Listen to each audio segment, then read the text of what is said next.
ನಮಸ್ಕಾರ. ಇವತ್ತು ನಾವು ಮಂಗಳೂರು ಬನ್ಸ್ ರೆಸಿಪಿ ತೋರಿಸ್ಕೊಡ್ತಾ ಇದ್ದೀವಿ. ಮೊದಲಿಗೆ ಒಂದು ಚಿಕ್ಕ ಬೌಲಲ್ಲಿ ಒಂದು 3 ಸ್ಪೂನಷ್ಟು ಮೊಸರು ಹಾಕ್ಕೊಳ್ಳಿ. ಆಮೇಲೆ ಒಂದು ಜಾರಿಗೆ ಒಂದು 3 ಬಾಳೆಹಣ್ಣು ಹಾಕ್ಕೊಳ್ಳಿ. 3 ಇಂದ 4 ಹಾಕ್ಕೊಳ್ಬೋದು. ಇದಾದಮೇಲೆ ಇದಕ್ಕೆ ಒಂದು 2 ರಿಂದ 3 ಸ್ಪೂನಷ್ಟು ಸಕ್ಕರೆ. ನೀವು ಸಕ್ಕರೆ ಪ್ರಮಾಣ ಬೇಕಿದ್ರೆ ಕಮ್ಮಿ ಹಾಕ್ಕೊಳ್ಬೋದು, ಬಾಳೆಹಣ್ಣು ಸ್ವೀಟ್ ಆಗಿದ್ದರೆ. ಇದಾದ ನಂತರ ಇದಕ್ಕೆ 1 ಚಿಟಿಕೆ ಉಪ್ಪು ಮತ್ತು 1 ಚಿಟಿಕೆ ಸೋಡಾ ಹಾಕ್ಕೊಂಡು ನಾವು ಗ್ರೈಂಡ್ ಮಾಡ್ಕೋಬೇಕು. ಇದು ನಮ್ಮ ಮನೇಲಿ ಮಾಡೋ ರೆಸಿಪಿ ತೋರಿಸ್ಕೊಡ್ತಾ ಇರೋದು.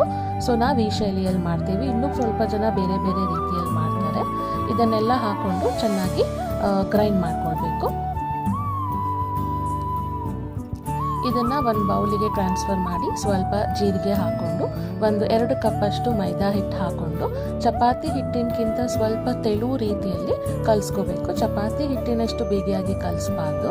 ಸೊ ಇದನ್ನು ಚೆನ್ನಾಗಿ ನೀಟಾಗಿ ಕೈಯಲ್ಲೇ ಕಲಿಸ್ಬೇಕು. ಸ್ಪೂನಲ್ಲಿ ಮಿಕ್ಸ್ ಮಾಡೋಕ್ಕಾಗಲ್ಲ.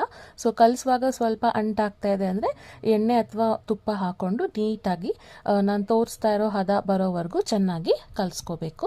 ಈ ರೀತಿ ಕಲಸಾದ ಆದಮೇಲೆ ಇದನ್ನು ಮುಚ್ಚಿಡಬೇಕು. ಒಂದು 8 ಅವರ್ಸ್ ಇದು ಫರ್ಮೆಂಟ್ ಆಗಬೇಕು. ಮಂಗಳೂರು ಬನ್ಸ್ ಇಮಿಡಿಯೇಟಾಗಿ ಮಾಡೋಕ್ಕಾಗಲ್ಲ.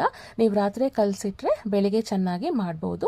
ಸೊ ಈ ಹದ ಇರಬೇಕು. ಇದಾದಮೇಲೆ ಇದನ್ನು ಚಪಾತಿ ಮಣೆ ಮೇಲೆ ಪೂರಿ ಸೈಜಲ್ಲಿ ಲಟ್ಟಿಸ್ಕೋಬೇಕು. ಬೇಕಿದ್ರೆ ಸ್ವಲ್ಪ ಮೈದಾ ಹಿಟ್ಟು ಹಾಕ್ಕೊಳ್ಳಿ, ಹಂಟ್ತಾ ಇದ್ರೆ ಮನೆಗೆ.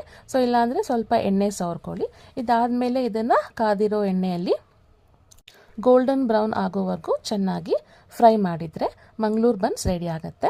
ನಾವು ತೋರಿಸ್ತಾ ಇರೋ ರೆಸಿಪಿ ನಿಮಗೆ ಇಷ್ಟ ಆದರೆ ದಯವಿಟ್ಟು ನಮ್ಮ ಚಾನಲ್ನ ಸಬ್ಸ್ಕ್ರೈಬ್ ಮಾಡ್ಕೊಳ್ಳಿ. ಮತ್ತೆ ಸಿಗೋಣ. ನಮಸ್ಕಾರ.